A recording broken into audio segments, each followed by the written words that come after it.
Well, tomorrow is Election Day and three major races that we've been watching on the Faulkner Focus today. And they could shed light on voters' decisions going forward, particularly for midterm elections. Today marks exactly 1 year until the midterms, and Americans are set to decide whether Republicans will keep control of both congressional chambers. The outcome will have a tremendous effect on the second half of the president's second term. There's no better way to see how voters are feeling. It's my favorite way, actually, than to hear from them directly on our voters' voices. In studio with me now, a panel of Americans whose views span the political spectrum will dig into the issues that matter most to them when they cast their ballots. And right now, the congressional balance of power is razor thin in the Senate. Take a look at your screen. Republicans have the majority with 53 seats. Democrats and 2 independents who caucus with them hold 47. Just a 3-seat margin with 33 of those 100 seats up for grabs in 2026. So you know things are going to change. We just don't know how yet. Let's get an idea today. In the House, the Republican Party has 219 seats right now. Democrats have 213 with 3 spots vacant. All 435 of those seats will be on the ballot next November. And recent polling shows that right now, voters don't see either party very favorably. Well, let's face it, Congress is never really popular, but they're particularly unpopular right now. Democrats are taking the worst of it with only 28% with a positive view, 37% positive for Republicans. All right, let's meet our voters' voices today. Republicans Maria, Jason, and Dwayne, a former New York City Assembly candidate. Our Democrats, Amanda, Jay, and Dan, and independents, Dove and Mary Joseph. Great to see you both. I want to start with those independents, actually. Mary Josephine, I'm going to start with you. I know that you vote, you say, according to the issues that are most important. So for the midterms, give me what's most important to you. The economy. I just feel like we haven't had any reprieve from the inflation. We don't have like the taxes are just out of control. I really feel that, Americans need breathing room, and we don't have that right now. Interest rates are really high. Housing is unaffordable. It's really, really difficult for, anybody to make it. That's how I feel. I mean, if I feel these pressures as a business person, I can only imagine what the middle class and lower middle class feel like. Obviously, there are people there making money. There are people in the upper echelons that succeed and do well. But I believe for the middle class, it's really, really, really difficult. And I mean, if I'm feeling it, I can only imagine others are too. You know, it's interesting. And you've been on panels in the past here on Voters' Voices. I welcome you back. As an independent, you can see it kind of different ways, but you're hitting on that affordability situation. And that's something that Republicans are going to have to deal with. They're seeing it in a lot of different places. But the facts are that inflation has come down precipitously. And the problem is that it was at 9% or better for so long under the last president that the prices don't come down. They wait for the economy to reset. And so the 2 to 3% that we continue to go up is based on those high prices. And that's what affects affordability. So you've got to hit at something that takes away the pricing, like the price of energy, like some of the things that Republicans and this Republican president have said that he's trying to do through the tariffs. So we're watching all of it. But what you feel counts. Dwayne, I want to come to you and just get your idea about where you, because I see you nodding a little bit, but I'm wondering, where do you really want for the midterms the power to go? So I would like the GOP to stay in power because I think we need to start having tough conversations about spending even more. I think when we look at the DOGE cuts, I think there's even more space within the federal government to downscale, because what we're seeing now, some of this in the small business area, taxes are insane. With inflation, that means the government's taking in more money, and where is it going? I also think that the GOP needs to give us a reason to be inspired. Let's talk about infrastructure. Let's talk about education. Things that really show the public that we're moving forward. We need bullet trains. We need to show the country that we can be modern and we can lead again. And I feel like right now our public discourse doesn't really reflect what we need to mobilize and feel together as a country. I want to go to Amanda, a Democrat among us today. Talk to me about what you're hearing from an independent and a Republican now. Do you see any common ground? Sure, absolutely. I mean, the issues are always the same, right? I think what's really important and standing out for me right now is if we can take ourselves like a high level, like not say immigration, not say economy, not say all the hot talking points, and just ask ourselves, how are we treating our neighbors? Like, how are we treating one another? And is it okay that yesterday, on Saturday, 42 million of our neighbors no longer can feed themselves? Is it okay that our neighbors are getting taken off the streets by ICE? Is it okay that gender-affirming care is being taken from young people who really need it to survive? Is it okay that the Supreme Court has now justified racial profiling? That's not how I want to treat my neighbor. So I want to like take away the hot button labels and just kind of ask ourselves, how are we treating our neighbors, and how will our policies and those who we vote affect that? Can we vote for people who will treat our neighbors the way that we want to be treated? That's my question. And for me right now, that's the Democratic Party. A show of hands, how many of you certainly see right now, and I saw it in the state of New Jersey, one of our biggest feeding programs, table to table, and that state is under pressure. And the timing is such that you've got a gubernatorial race going on. And I'm hearing, and I was at a town hall recently with Sean Hannity last week, I'm asking about the issues of feeding people. Right. And that's what it's going to take, too. It can't just be covering these races for all their numbers. Right. And so how do we justify that with a president who used feeding people as a bargaining point to get his... Is that what happened, though, yes. Maria? So I think we can all agree that the United States has always been a melting pot, and we want it to remain as so.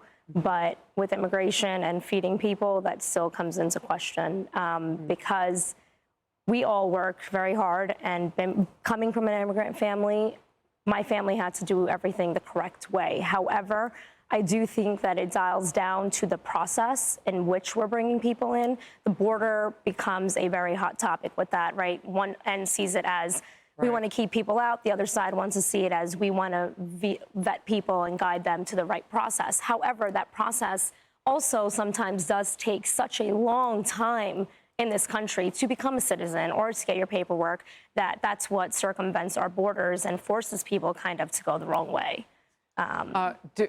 Okay, there's a lot to unpack there. I want to get back to my question because you kind of brought me back to it. Yeah. You mentioned neighbors. If there are illegals living among us, how many of you think that an illegal alien who came across our border and broke our first law, our sovereignty as a country, how do you see them as a neighbor? Are they? Well, I'm illegal here, right? Hold on, we're just doing mine. Hold on, a show of hands. How many of you see that individual as a pure neighbor? I know. That's the majority. That's 5-3. So how do we cross this divide? How do we get there, Dov? Honestly, I think it's hard. The rise of the partisan politics has really jeopardized what I view as one of the great features of American democracy, which is being able to work across the aisle. And I'm really looking for candidates who are able to do that, moderates, centrists, whether they're Republicans or Democrats, who are really able to work together in order to address issues like that. And in terms of your question on immigrants, I think a person is a person, regardless of what their legal status is, and their legal status can change. And I don't know or really care what their legal status is personally. I think if they're a person, they're my neighbor, and I'm going to treat them that way. I think that there's a difference between being kind, and to me, my faith is one thing is being nice to people from different lands, but they also have to be respectful of our laws. And everybody wants to come to the United States because we have a great economy, have a lot of opportunity, but there's a process to do that. My family has been here since at least the 1700s. There's no one that's gave us a free $1,400 debit card. No one gave us a free apartment. No one gave us anything free. We had to work for it. So there is a process. And if we respect all people, that means that the people that come here need to respect our laws. And that's all that we're saying. We allowed 20 million immigrants in here legally since 2000. How much is too much, and how much are we going to put the burden on the taxpayers? Because the money has to come from somewhere. Yeah. It's just common sense. So, Maria, I see you nodding. Jason. Of course. Well, when it comes to illegal immigration, and we were talking about the shutdown previously, we have to point out that when we're talking about the bargaining chip, I don't think we can blame the president for that. I actually think we have to blame the Democrats for that. And this shutdown has not been popular, okay? This has been the Schumer shutdown. And they're playing politics with people's lives. Yes. And it's a terrible thing. It's a terrible thing. And none of us would defend that. Dan. I think it should really be referred to as the Republicant Party, because all they talk about is what they can't do. They can't reopen the government. They can't find a way to feed poor people. Wait a minute. You do understand that they gave a House passed, and you know one of the hardest places on the planet to get something passed is in the House, because there are so many more members, and many of them have races at different times, and I mean, it can get complicated there. They passed a continuing resolution, much like the Democrats have done, and Republicans have voted to support those resolutions north of a dozen times with Chuck Schumer at the helm of Democrats. But that's not what the Democrats are willing to do this time around. But Republicans really, they control all three branches of government. They own the shutdown. There's no question about it. And as far as immigration goes, I have a friend who is in the process of legally becoming a U.S. citizen. He has filed the right paperwork. He has gone to all the appointments. He's done everything he has to do.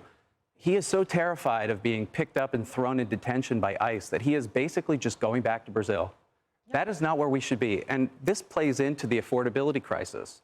This city and all cities and all parts of the American economy run on the kinds of typically cheaper labor that immigrants provide to us. The prices of everything go up when the labor prices go up. And we are removing a really important part of the pathway to becoming part of this country when we terrify communities of immigrants. We should be doing it. What's so interesting about this gathering today, we have really, really diverse thought on this panel today. We're blessed with that. We've got some independents. We don't know which way you guys are going to go on which issue. But I want to make sure that we're sticking with the facts here. This is in Democrats' hands. And we don't have the ability to have the facts driven by our freedoms. I mean, by our feelings, forgive me, by our feelings. And so if Democrats step in and give this, they still have a little bit of time before that original document even runs out. I mean, you think people are hurting now, let it go till Christmas. Like, it's time for them to step up. And if you want to see them be those adults in the room, maybe they could choose now. But if they step up, then we lose health care. And that's a death-dealing policy. You're not going to lose health care. Health care was going up on its own. For millions of people, we will. So first and foremost, I do not think that that is a genuine argument, simply because their argument is that they want to pass a clean budget reconciliation bill. The last time that happened was in 2012. That's not a real thing that happens. This is a body that's designed for compromise. As someone who worked on the Hill, we have to be communicating. You don't just get to say, I passed this bill, and we're going to go into recess and never come back. Let me ask you this. Because we want to fight this argument. So Democrats now have done what you've said. Okay?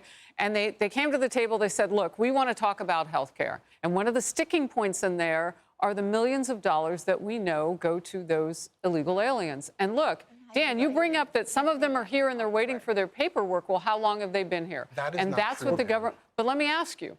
So if that's part of the mix, and you know you've got Republicans to agree to get to that issue right away, why not open the government now and get the foot off the necks of people who are hungry? 42 million of them. Can you defend starving people out? And by the way, it'll take at least until Wednesday for the president to fund after they go through protocols.